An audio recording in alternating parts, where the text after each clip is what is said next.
Shibu baby അവർ എന്ന യുവകലാകാരിലൂടെ അറിയപ്പെടുകയാണ്. മൗനരാഗം, സുഗമോ ദേവി, മാംഗല്യം തന്തുനാന എന്നീ സീരിയലിലൂടെയും Lucifer എന്ന സിനിമയിലൂടെയും നമ്മെ അത്ഭുതപ്പെടുത്തിയ നടൻ ശ്രീ ഷിബു ബേബി അവരുടെ സർഗോത്സവം 2025 ഉദ്ഘാടനം ചെയ്യുന്നതിനായി ഏറെ ആദരപൂർവ്വം ക്ഷണിച്ചുകൊള്ളുന്നു.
എല്ലാവർക്കും വിനീത നമസ്കാരം.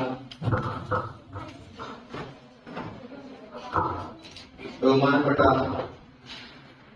Shrimati Annamma C M principal, അധ്യക്ഷൻ ശ്രീ ബഷീർ സാർ, ആശംസകൾ Sri Ponnu sir, ward member Anitha Kumari,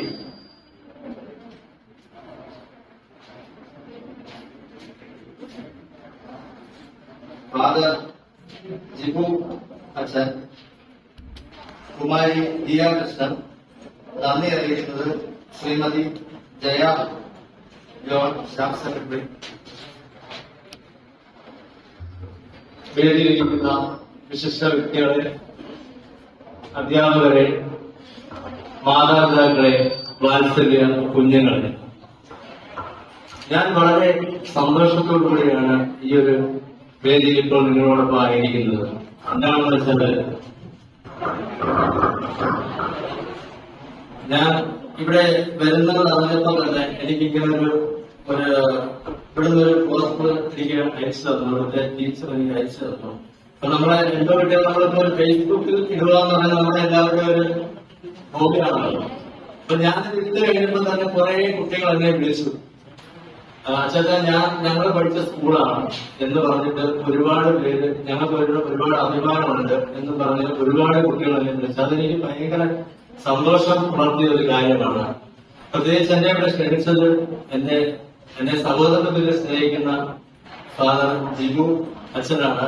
എന്നെ ചെറുപ്പം മുതൽ തന്നെ അച്ഛൻ എന്നെ അറിയാം. ഞാൻ ഈ 1, 2, 3 ഒക്കെ പഠിക്കുന്ന സമയത്ത് ഞങ്ങളുടെ അടുത്ത ഒരു പള്ളിയിലായിരുന്നു അച്ഛൻ നമ്മൾ വികാരിയായിട്ട് സേവനം അനുഷ്ഠിച്ചുകൊണ്ടിരിക്കുന്നത്. അച്ഛനെ അന്ന് മുതൽ തന്നെ ഞങ്ങളുടെ വീട്ടിലൊക്കെ വരുമ്പോൾ, ഈ ക്രിസ്മസിനോടൊക്കെ വീട്ടിലൊക്കെ വരുമ്പോൾ അച്ഛൻ വീട്ടിൽ പ്രത്യേകം കയറി അന്വേഷിക്കുന്നത് അവരെന്ത് ചെയ്യും. ഞങ്ങൾ 2 ചേട്ടന്റെ അനിയന്മാർ, ഞങ്ങൾ 2 പേരാണ്. അപ്പം അമ്മയോട് അന്വേഷിക്കും. അപ്പം അച്ഛൻ പറയുമ്പോൾ ഞങ്ങളുടെ പള്ളിയിലെ കരോട് വഴി ഞങ്ങളങ്ങ് പോകും. അച്ഛൻ പറയുമ്പോൾ ഞങ്ങളെ കാണാൻ പറ്റില്ല. അപ്പൊ അച്ഛൻ ചോദിക്കും, പ്രത്യേകം അമ്മയോട് ചോദിക്കും, അവരവിടെ കരോളിൽ പോയതാണോ, ആ കുഴപ്പമില്ലാന്ന് പറഞ്ഞ് ഞങ്ങളെ അമ്മയോട് പറയുമ്പോൾ ആ കുഴപ്പമില്ല എന്ന് പറഞ്ഞ് വീട്ടിൽ കയറി പ്രാർത്ഥിച്ചതിന് ശേഷം മാത്രമാണ് അങ്ങനെ അച്ഛൻ വീട്ടിൽ നിന്ന് പോകാറ്.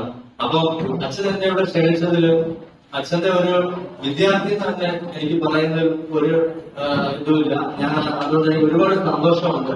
പ്രത്യേകിച്ച് നിങ്ങളെ ഇവിടെയൊക്കെ കാണാൻ സാധിച്ചതിലും നന്ദിയുണ്ട്. അതോടൊപ്പം തന്നെ നമുക്കറിയാം, നമ്മള് ഓണമൊക്കെ എല്ലാവരും ആഘോഷിച്ചോ, അടിച്ചു പൊളിച്ചോ? ആരെങ്കിലും ആഘോഷിക്കാതിരുന്നോ? എല്ലാവരും ആഘോഷിച്ചില്ലേ? നമുക്ക് ഓരോ വർഷങ്ങളിലും വേറെ വേറെ പ്രശ്നങ്ങളായിരുന്നു.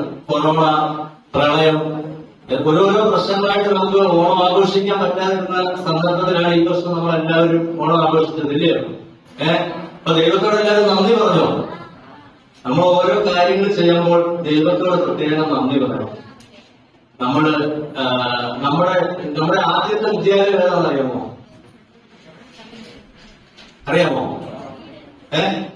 വീടാണ് നമ്മുടെ വിദ്യാലയം. നമ്മുടെ വീട്ടിൽ നിന്നാണ് നമ്മൾ എല്ലാ കാര്യങ്ങളും പഠിക്കേണ്ടത്. എല്ലാ കാര്യങ്ങളും എന്ന് പറഞ്ഞാല് നമ്മുടെ വീട്ടിൽ നിന്നാണ്. നമ്മൾ രാവിലെ എഴുന്നേൽക്കുമ്പോൾ നമ്മൾ ശ്രദ്ധിക്കേണ്ട ഒരു കാര്യം, ഞാനിപ്പോൾ എനിക്ക് 5ാമത്തെ സ്കൂളാണ് ഞാൻ ഇങ്ങനെ പോകുന്നത്. ഈ സ്കൂളുകളിലെല്ലാം ഞാൻ പറയാനുള്ള കാര്യം എന്ന് പറയുന്നത് പ്രാർത്ഥനയെന്നാണ് ഞാൻ പറയുന്നത്. പ്രാർത്ഥന നമ്മുടെ ജീവിതത്തിൽ ഒരു മുഖ്യ ഘടകമായിരിക്കണം. നമ്മുടെ ഓരോ ദിവസങ്ങളും നമ്മൾ ആരംഭിക്കുമ്പോഴും രാവിലെ എഴുന്നേൽക്കുമ്പോൾ നമ്മൾ പ്രാർത്ഥനയിലൂടെ ആയിരിക്കണം നമ്മുടെ ജീവിതം കടന്നു പോകുന്നത്. എന്ന് വെച്ചാൽ നമ്മളിന്ന് രാത്രി ഉറങ്ങി ആ ഉറക്കത്തെ സമയത്ത് നമുക്ക് എന്തൊക്കെയാണ് സംഭവിക്കുന്നത് നമുക്ക് ആർക്കും പറയാൻ പറ്റില്ല. ദൈവത്തിന്റെ ഒരു കരുതൽ നമ്മളോടൊപ്പം ഉണ്ടെങ്കിൽ മാത്രമേ നമുക്ക് രാവിലെ ഉണരാൻ പറ്റുള്ളൂ. ശരിയല്ലേ? അപ്പൊ നമ്മൾ രാവിലെ എഴുന്നേൽക്കുമ്പോൾ എന്താണ് ചെയ്യേണ്ടത്? 1 മിനിറ്റ് നമ്മൾ ആ ഇരിക്കുന്ന ഇടത്തിൽ നിന്ന് ദൈവത്തോട്, ദൈവമേ ഇന്ന് രാത്രി എന്നെ ഉറങ്ങാൻ സാധിച്ചു, ഇന്ന് രാവിലെ ഞാൻ രാത്രി ഉറങ്ങി, രാവിലെ എഴുന്നേറ്റു, ഇനിയുള്ള കാര്യങ്ങൾ ചെയ്യുവാൻ എന്നെ ഇടയാക്കണമേ എന്ന് ദൈവത്തോട് നന്ദി പറഞ്ഞതിന് ശേഷം മാത്രമേ നമ്മൾ മറ്റുള്ള കാര്യങ്ങളിലേക്ക് പോകാവൂ. മനസ്സിലായോ? എനിക്ക് 2 കുട്ടികളാണ്. അപ്പം എനിക്ക് 2 മക്കൾ, ആൺകുട്ടികളാണ്. അപ്പൊ ഞാൻ എപ്പോഴും വൈഫിനോട് എപ്പോഴും ഞാൻ പറയും, എന്റെ മക്കള് രാവിലെ എഴുന്നേറ്റ് കഴിഞ്ഞാൽ പ്രാർത്ഥിക്കും, അത് കഴിഞ്ഞതിന് ശേഷം ഫുഡ് കഴിക്കുമ്പോൾ പ്രാർത്ഥിക്കും, അത് കഴിഞ്ഞതിന് ശേഷം പിന്നെ ഞാൻ ഇതൊന്നും കൂടുതലായിട്ട് പറയാം, നിങ്ങൾ ഓരോന്നും ശീലിക്കേണ്ട കാര്യങ്ങളാണ്. ഇന്ന് നമുക്കറിയാം ഫുഡ് കഴിക്കുമ്പോൾ പ്രാർത്ഥിക്കാൻ എന്താണ് കാരണം? ഇന്ന് എത്രയോ കുട്ടികൾ നമ്മള് തെരുവിലൊക്കെ കാണുമ്പോൾ എത്രയോ കുട്ടികളാണ് ഒരു നേരത്തെ ആഹാരമില്ലാതെ കഷ്ടപ്പെടുന്നത്. നമുക്ക് ദൈവം ഇതിനെ തരുന്നില്ലേ? ദൈവം നമ്മുടെ മാതാപിതാക്കൾ പോയി അധ്വാനിച്ചുകൊണ്ട് വരുമ്പോഴല്ലേ ദൈവം ഇത് നമുക്ക് തരുന്നത്. അപ്പൊ ദൈവത്തോട് നമ്മൾ എപ്പോഴും നന്ദി കടപ്പാട്, ദൈവത്തോട് നമ്മൾ എപ്പോഴും നന്ദിയും കടപ്പാടും ഉള്ളവരായിരിക്കണം. അതിന് നമ്മൾ ഒരു മടിയും കാണിക്കരുത്. ദൈവത്തിന് വേണ്ടി ഒരു ദിവസം നമ്മളൊരു 10 മിനിറ്റെങ്കിലും നമ്മൾ ദൈവത്തോട് രാവിലെയും വൈകിട്ടും ഉച്ചയ്ക്കും ഒക്കെ നമ്മൾ ദൈവത്തോട് പ്രാർത്ഥിച്ചു കഴിഞ്ഞാൽ ദൈവം നമ്മളെ എത്തേണ്ട സ്ഥാനത്ത് നമ്മളെ എത്തിക്കുമെന്നുള്ളത് ഞാൻ തന്നെ ഒരു ഉദാഹരണമാണ്. ദൈവമാണ് എനിക്കെല്ലാം ഇവിടെ നിൽക്കാൻ തന്നെ ഒരു അവസരം തന്നത് ദൈവത്തിന്റെ ഒരു കഴിവാണ്. അത് എന്റെ കഴിവൊന്നുമല്ല. അപ്പൊ നമ്മൾ ദൈവത്തിന് മുൻസ്ഥാനം കൊടുത്തുകൊണ്ട് തന്നെ വേണം നമ്മൾ ഓരോ ദിവസവും നമ്മുടെ ജീവിതം മുന്നോട്ട് പോകാൻ. അതേപോലെ തന്നെ നമ്മുടെ മാതാപിതാക്കളെ ഇന്ന് ബഹുമാനിക്കുക എന്ന് പറയുന്നത് ഇന്ന് വലിയൊരു പ്രശ്നമായിട്ട് വരികയാണ്. ഒരുപാട് നമ്മൾ കണ്ടിട്ടുണ്ട്, പിന്നെ മദ്യത്തിനും മയക്കുമരുന്നിനും അടിമപ്പെട്ട് ഇന്ന് ഓരോ മക്കൾ ഇന്ന് നശിച്ചുകൊണ്ടിരിക്കുന്ന ഒരു തലമുറയായി ഇന്ന് മാറിക്കൊണ്ടിരിക്കുന്നു. പക്ഷെ നമ്മുടെ മാതാപിതാക്കൾ നമ്മളോട് ഓരോ കാര്യങ്ങൾ പറയുമ്പോൾ നമ്മൾ അത് ഒരിക്കലും ചെവിക്കൊള്ളാൻ നമ്മൾ തയ്യാറാകുന്നില്ല. നമ്മളുടെ സ്വന്തം കാര്യങ്ങൾ മാത്രമാണ് നമ്മൾക്ക് ഇന്ന് പ്രാധാന്യം കൊടുക്കുന്നത്. നമ്മൾ എന്തിനാണ് സ്കൂളിൽ വരുന്നത്? നമ്മൾ പഠിക്കുവാനാണ് സ്കൂളിൽ വരുന്നത്. പഠിച്ച് നല്ല ഉദ്യോഗം മേടിച്ച് നല്ലതായി സമൂഹത്തിൽ അറിയപ്പെടുവാനാണ് നമ്മൾ സ്കൂളിൽ വരുന്നത്.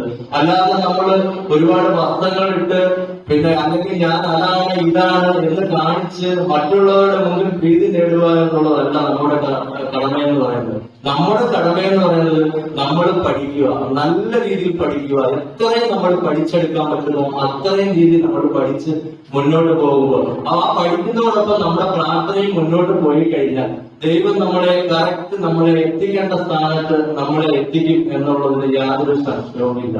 അതോടൊപ്പം തന്നെ എനിക്ക് നിങ്ങളോട് പ്രത്യേകമായി പറയാനുള്ളത്, നമ്മൾ ഓരോ കാര്യങ്ങളും നമ്മുടെ മാതാപിതാക്കളോട് നമ്മൾ പറയും. പിന്നെ എനിക്ക് ഇന്നത് വേണം, എനിക്ക് ബൈക്ക് വേണം, അല്ലെങ്കിൽ എനിക്ക് സൈക്കിൾ വേണം, നമ്മൾ ഇപ്പം സൈക്കിളൊക്കെ നമുക്ക് ഒരു മാതാപിതാക്കൾക്ക് മേടിച്ചു കൊടുക്കാൻ പറ്റുന്ന കാര്യങ്ങളുള്ളൂ. പക്ഷെ നമ്മൾ ഈ ബൈക്കൊക്കെ പറയുമ്പോഴെന്ന് പറഞ്ഞാൽ ഈ ബൈക്കൊക്കെ എന്ന് പറഞ്ഞാൽ ഒരുപാട് വിലയുള്ള ബൈക്കുകളാണ്. പക്ഷെ നമ്മളെ പഠിപ്പിക്കുന്നതോടൊപ്പം നമ്മൾ അവരുടെ മാതാപിതാക്കൾക്ക് ഒരിക്കലും ആ ബൈക്ക് മേടിച്ചു കൊടുക്കാൻ അവർക്ക് അതിനുള്ള സാമ്പത്തിക സ്ഥിതി കാണത്തില്ല. അപ്പൊ അവര് പറയും മക്കളെ നിങ്ങൾ പഠിക്കുക, ഞാൻ മേടിച്ചു തരാം. പക്ഷെ നമ്മൾ ആ ഒരു നിമിഷത്തിന് ആ ദേഷ്യത്തിന് പോയി ഇന്ന് ഒരുപാട് കുട്ടികൾ ആത്മഹത്യ ചെയ്യുന്നതായിട്ട് ഞാൻ എന്റെ ശ്രദ്ധയിലും നമ്മൾ പത്രങ്ങളിലൂടെ വായിക്കുന്നു.